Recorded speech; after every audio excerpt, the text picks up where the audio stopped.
dua macam orang. Ada orang yang didekati oleh Allah walaupun amalnya sikit. Ada orang yang berusaha untuk mendekatkan diri kepada Allah. Ini kena mesti beramal banyak. Perbezaannya antara kita didekati oleh Allah atau kita berusaha untuk mendekatkan diri kepada Allah. Tentunya tidak sama orang yang didekati oleh Allah, Allah sendiri yang nak mendekat kepada dia, dengan orang berusaha untuk mendekatkan diri kepada Allah Subhanahu wa taala. Hal ini kita dapat melihat daripada dua hadis Nabi Muhammad sallallahu alaihi wasallam tentang orang ingin mencari cinta dari Allah, antara orang yang dicinta oleh Allah atau orang yang mencari cinta dari Allah.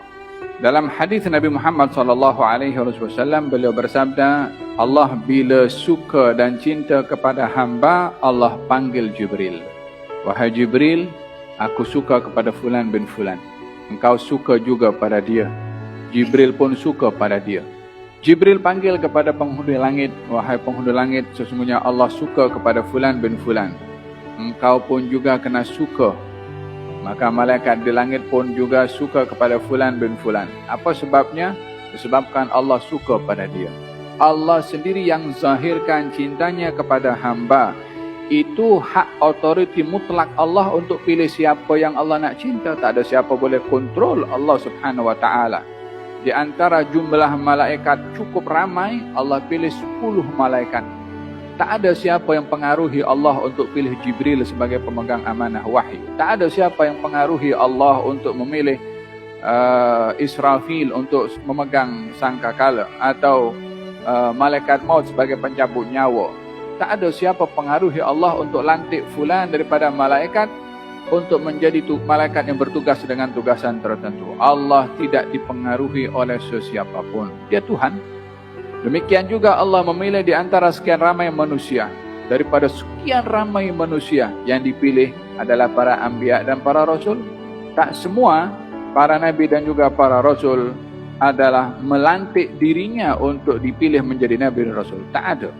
Oleh sebab itu, kedudukan kenabian ini bukan kedudukan yang boleh dicari oleh orang yang dilantik oleh Allah jadi nabi karena dia beramal baik lalu dilantik oleh Allah menjadi nabi. Tak ada. Itu pilihan mutlak langsung Allah Subhanahu wa taala nak pilih sesiapa. Anak-anak Nabi Yakub ada 12 orang.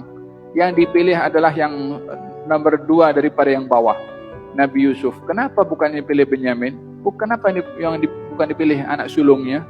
Ada juga yang dilantik oleh Allah menjadi kekasih-kekasihnya, dipilih oleh Allah Subhanahu wa taala untuk menjadi orang yang hampir dan dicinta oleh Allah Subhanahu wa taala. Oleh sebab itu Nabi bersabda, kalau Allah itu suka kepada seorang hamba, akan dipersenangkan kepada kebaikan. Hamba itu berbuat baik, sudah didahului Allah suka kepada dia sehingga dia diberi taufik untuk berbuat kebaikan. Ini golongan yang pertama. Orang yang didahului oleh Allah dengan cinta dan kasih sayangnya. Yang kedua adalah orang yang berusaha untuk meraih cinta Allah.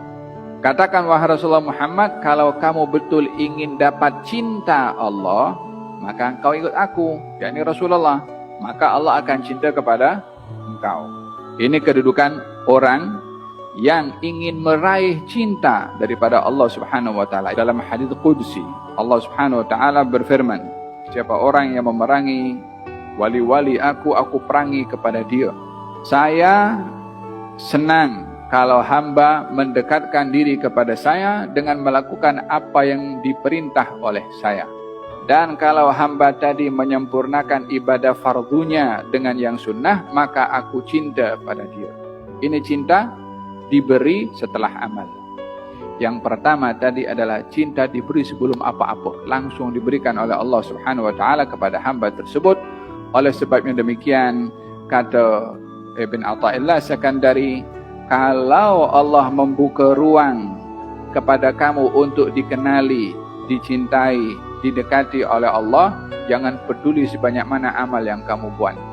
Allah bila suka kepada hamba diuji.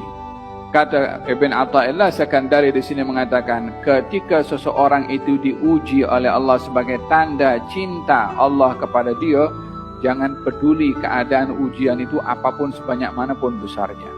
Karena yang sedang diberi oleh Allah kepadanya cinta tidak boleh dibandingkan dengan dugaan yang dia hadapi. Oleh sebab itu, dalam pertemuan yang lalu saya ceritakan seorang sahabat Nabi bernama Urwah ibn Zubair. Urwah ini, dia ada sakit pada kakinya sehingga menyebabkan kakinya kena potong. Awalnya beliau di-offer untuk minum arak dulu. Ini awak kena potong, ini tak boleh nak dulu. Sekarang kan senang ada obat bius. Dulu tak ada. Katanya suruh minum arak supaya lupa, supaya tak sedar kamu untuk dipotong. Katanya mana boleh aku nak minum arak dari perkara yang diharamkan oleh Allah. Katanya biarkan aku masuk dalam solat, lakukan apa yang patut kamu lakukan. Dia masuk dalam solat, dipotong kakinya. Setelah dipotong kakinya, dibawa kepada dia. Katanya, ya Allah, engkau berikan kepada aku 4 jari. Jari kanan, jari kiri, jari kaki kanan dan juga kaki kiri. Dan engkau ambil 1 daripada aku dan engkau sisakan 3. Terima kasih kepada engkau yang telah memberikan kepada aku 3 dan mengambil daripada aku hanya 1. Ketika dalam keadaan dia diduga kakinya diambil, karena dia menyadari bahwa keadaan dugaan yang dihadapi itu sebagai tanda cinta daripada Allah, dia tak tengok masalah besarnya masalah yang dia hadapi dengan kehilangan kaki berbandingkan besarnya pemberian yang Allah beri kepadanya.